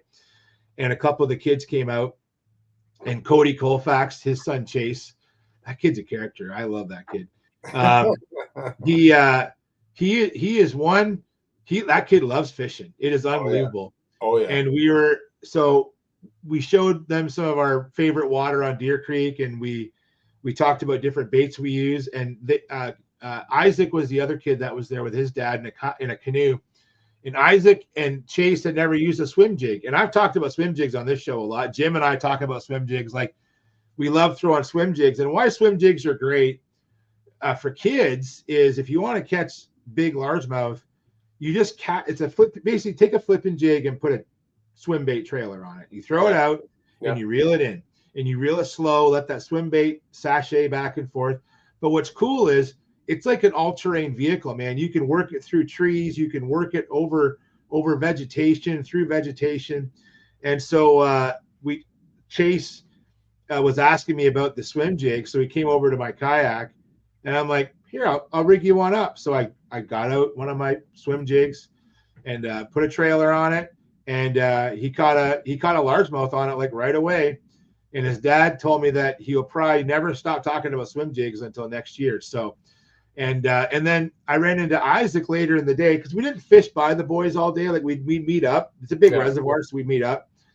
And Isaac at the end of the day told Trevor and I that he got like a 4-pounder on a swim jig. So I'm like, that's awesome. So yeah, that was great. And looking at this weather forecast, and Deer Creek's open till Thanksgiving. So I think and there's a couple of boys. A shout out to, I know Miles. He wanted to come out. He couldn't make it. So I think we're going to try and do another trip this weekend down there. And Trevor is working on a really cool video pattern. He's working on a video now about a pattern where he's using glide baits for largemouth.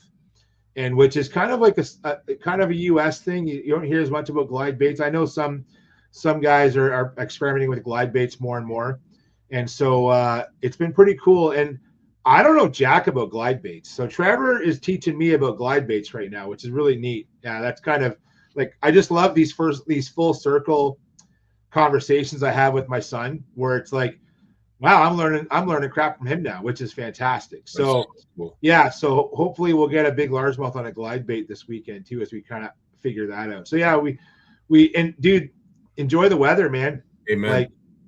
Like we don't have any rain. There's things to complain about, but we can still go fishing. So let's just go, right? Amen, brother. Couldn't have said it better myself, and a heck of a way to end your segment and our time with you. But as always, Jay, I can't thank you enough for all you do and all you've done to get us to where we are. And as I said, you continue to give to our community, and we can't thank you enough for it. Thanks, buddy. We'll talk to you next week, if not sooner. Dude, you take care of yourself, Jay. All the best. Enjoy the weekend. And that is the end of our show. It has come to an end. Believe it or not, it's been 2 hours. Thanks so much for all of you who have joined us, all the ones that have left some great comments. And for those who share, at the end of the day, we want to build the algorithm. We want to build the viewership. And, of course, we want to continue spreading all of this wonderful content when it comes to Canadian fishing to the eyes and ears of those who want it the most. In the meantime, guys, we have a show coming up on Wednesday. I do have to reach out to a certain somebody to make sure that they are aware that we're going to be talking on Wednesday. So I will say we will have a show Wednesday, just not sure if this special guest is going to join us or not, to talk about some great things, including some upcoming dates of the Made in Canada Tackle Show, as well as some very cool ideas on how, as a tackle producer here in Canada, you can save a little bit of money when it comes to shipping and sourcing some of your components. So all that and much, much more on Wednesday. We will see you there at 8 o'clock, Danny and I. In the meantime, have yourselves a great week. Enjoy the weather. As Jay said, it is going to be absolutely spectacular this weekend when it comes to weather. So get out there and enjoy these last remaining weekends of summer. And the fish are longing for your attention. Dave, it's come to the end. It's time to take us away. Have yourselves a great week. Love you all. Peace. Well, as much as I hate to admit it, I guess we've run out of time. So I've enjoyed it, but I'm going to do something I haven't done since season 1. Turn out the lights, the party's over. They say that all good things must end.